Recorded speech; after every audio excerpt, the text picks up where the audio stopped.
Watch your cock. The muscular socialist at your disposal. Sean Eugene Boy here. I hope you're well. So last week I spoke about Rishi Sunak and how I was very happy that he's the Prime Minister of my country, which obviously a few people who may have watched this thought, what a load of bollocks that is. But personally, I am sticking by that. You know, I think it's a good thing that we've had our first Asian Prime Minister. Now he needs to become a muscular socialist, and I'm here to help. Rish, if you've got a few loose ends, if you want to chat about the means of production and all that, I'm here. Anarcho-syndicalism can help. The code for yourself, the code for the personal code and the code for community brought together.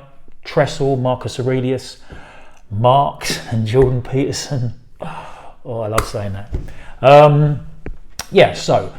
So that was last week, and last week I was going to speak about class. So, but the Rishi thing came out, and I thought, well, it's too important because it's a landmark moment in British politics. So I thought I would mark it. So today I'm going to talk about class. So this is a subject that everyone keeps clear of, and yet it crops up. It's cropping up more and more. I've been obsessed with it for years, for absolutely years.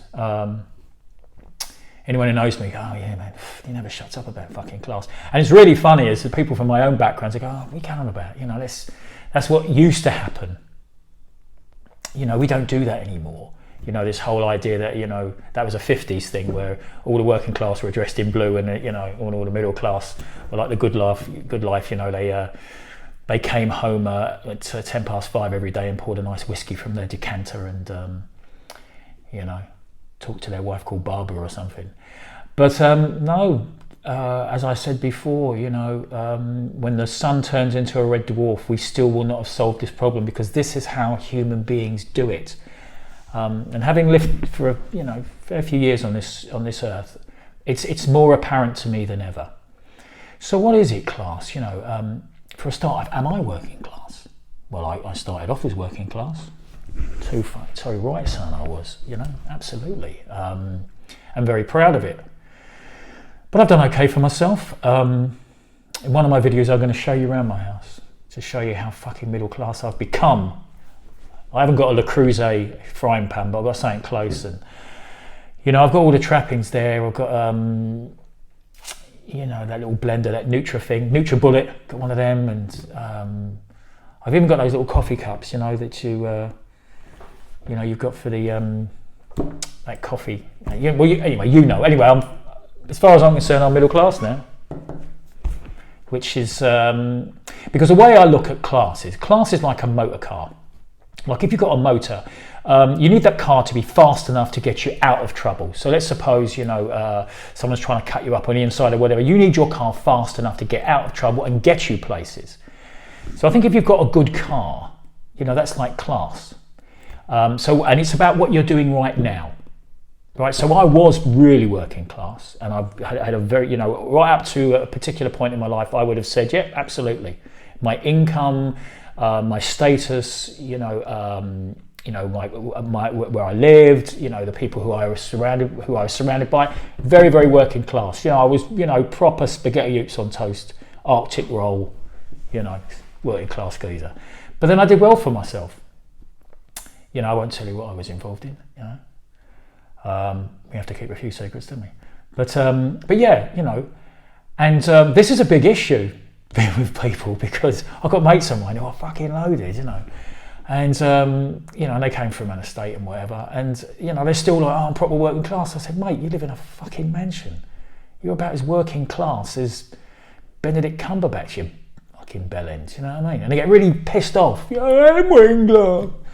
No, you're not. You've got millions in the bank. So the thing is, we've got to look at who are the new working class. What are they? And in using the car analogy, going around the fucking houses as usual. If you're in an Elman Imp, if you're in a shit car that can't get you out of trouble and you're stuck in traffic and it breaks down constantly, that's what's happening to you now. You're in a shit car. Well, then you're working class, And I think that the financial crisis since 2008, Brexit and COVID has really brought to the fore that class is how we organise ourselves. It really is. You know, we all. I reckon. You know, I think Cain and Abel was about bloody class. We've been at this for how long? We've been around for? Well, you could argue Göbekli Tepe, 10,000, 12,000 years old. But it has been. This is how we do it. You know, I just believe that it's the 20% and the 80%. You know, and it's always like that. And I used to live in America, and I used to give me this bullshit about, oh, we're not like that. You know.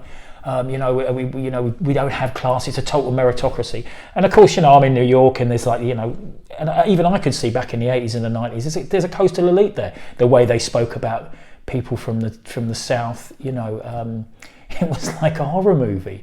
You know, they talked with such distaste, or just people from New Jersey, for fuck's sake, or even, you know, there was just this. They were just uncomfortable when they found people coming in from a different financial status to themselves. I mean, they loved me because I was different. You know, I could say what the fuck I wanted to, and plus I wouldn't put up with their bullshit anyway. I mean, Americans do not get irony, so it's easy to take the piss out of them. So that was all good. You know what I mean? But I just saw how dismissive they were of people. You know. From a different social strata than they were, and I was laughing when they were telling me there's no class here. Mate, you've got it as bad as we have, and the same in Australia. You know, I was at barbecues there, and you got again. I got I'm a terrible like this. I get adopted by the middle class. I love all my bullshit. You know what I mean? And they're cool. I love them. I'm not using people. You know, I'm middle class myself, for Christ's sake. But I remember going to a barbecue in Mossman, and there was you know, some barristers there, and they're all, you know, all acting laddish. You know, rugby league's the big thing over there. And this guy from Parramatta, which is like, you know, a very working class part of the city, came in, and I thought, and they treated him really badly, you know, and really off with him, and you know, making little asides to me, and I just could see what was going on, and it's vile, really, you know. But it's back, and what's great about it is it's never left. No one ever really spoke about it, and because the people with their hands on the reins of power, on the wheel of, you know, the steering wheel of society, are usually middle class people. So what the hell are they going to go about class for? Because they know it exists. The last thing they're going to bloody talk about is that, because they don't want any light shone on themselves, you know. And I do have sympathy for the middle classes, because, you know, they had kind of invented the modern world, and they probably feel a bit put out, you know, with working class people, you know, eating pasta now, and, you know, maybe going for their holidays in Croatia or whatever. But I think the thing is that we've come to this particular point now where we've come to the end of neoliberalism and neo-feudalism, where globalization now has definitely come to an end, and people are recognizing that you have to devolve power down. Community is very, very important. People are thinking about unions again.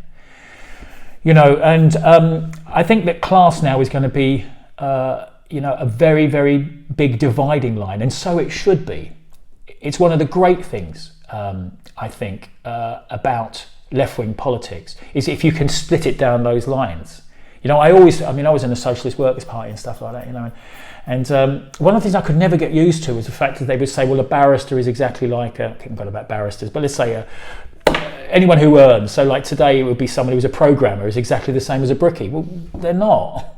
You know, like a programmer is sitting on his ass probably somewhere in Ibiza on a nice little laptop, and he's earning 6 figures, where a brickie's working his ass off in the piss pouring rain, earning 30 grand a year or whatever he's earning, you know. And then the brick, you know, so for me, you know, the left has always, because Marx, that's the way Marx explained his theories, you know, about it's the people who earn money and the people who own the means of production, obviously, you know, all that kind of thing.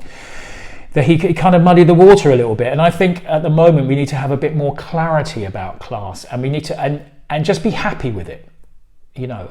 I think that the Labour Party should maybe, I know this is a crazy thing to say, isn't it? But I think, the more I think about it, I think they should split, not between the Corbynistas and the Blairites, but it should be between the working class and the middle class. You know, the Labour Party is a pretty middle class party now, and that's the reason why, I mean, I was in Liverpool recently, you know, and I was talking about politics, and I don't like the Labour Party, mate. And my you know, I've got friends from Newcastle, and it's a dirty word up there now, the Labour Party, because it just smacks of this middle class entryism, you know, laptop lefty, limousine lefty kind of thing. It's really out in the open now. Especially when you've got people in actors who earn an awful lot of money espousing left-wing policies, left-wing ideas. You think, well, if we really did that and took fucking 90% of your money, you'd be singing a different tune, sweetheart. You know what I mean? So that's my thought for today. I mean, the last thing I would say is, like, Irving Welsh had this brilliant quote where he said, if you are poor, then vote for your interests. And if you're not poor, if you're rich, then vote for the poor person's interests. And I always believed in that. But I think that people should just be honest. I mean, we're coming into an age of authenticity now, I think. I'm so hopeful. Please be hopeful. Muscular socialism is going to win. It's going to win. Marcus Aurelius, Robert Tressel, Marx, Jordan Peterson. Together, it's going to be murder. But I think that let's just, I've got to say to these so-called lefties, middle-class lefties, just vote for your own interests. Because you're stopping the 80% from pushing back against you. I'm in the 20%, but I see it as clear as the end of my nose. Is that middle-class people in left-wing organisations is not helping anyone at all. It's a huge backward step. Maybe some of these people should read Rosa Luxemburg. I mean, Rosa Luxemburg believed in the power of the working class. She believed in the 80%. I don't believe that a lot of people in the Labour Party and Momentum believe in the 80% at all. If you looked in their phones, I bet you they wouldn't have too many people from the 80% on their phones. And it's a bit sad, really, because it's not a game. Left-wing politics is not a 10 years of your life, and when you get to 30 you go, oh my god, I used to be really political once, but you kind of grow out of it. It's much more serious than that. So those are my thoughts on there. In saying that, I've got a lot of time for the middle class. Beveridge was middle class, Attlee was middle class. Oh my God, there's millions and millions of brilliant people who've built the society we live in today, who came from privileged backgrounds, and Orwell, for Christ's sake, love him. So yeah. So I'm not slagging you off. I'm just thinking there's got to be another way. There's got to be another way around this, because this is not working. Hampstead is not working with Hartlepool. It's just not. And I want left-wing politics to really work, especially now. I think things are going to be amazing. Anyway, I hope I haven't depressed you there. If you're middle class, I do love you, mate. I'm with you. I've got a lovely pair of brogues. All right then, have a good day. Bye.